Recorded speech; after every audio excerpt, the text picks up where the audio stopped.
Осы рулетті жасамағалы көп болып кетіп еді. Бүгін соны жасайын деп жатырмын. Жұмыртқаны ағы мен сарысынан ажыратып алдым. Жұмыртқаның ағына кішкене тұз сеуіп миксерлеп алдым. Кішкене көпіргеннен кейін қант ұнтағын аз-аздан сала отырып тағы да миксерлеп алдым.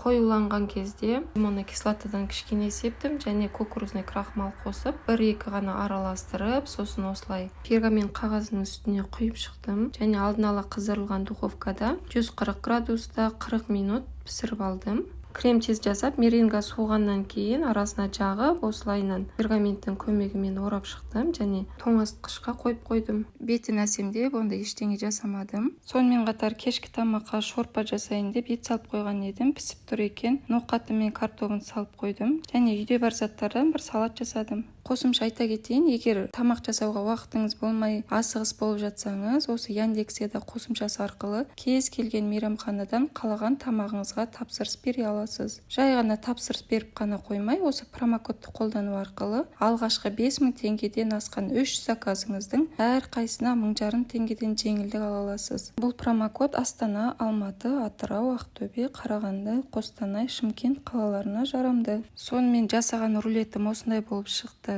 Дәмі деген енді күшті ғой тура. Жеген адамның барлығына ұнайтыны сөзсіз.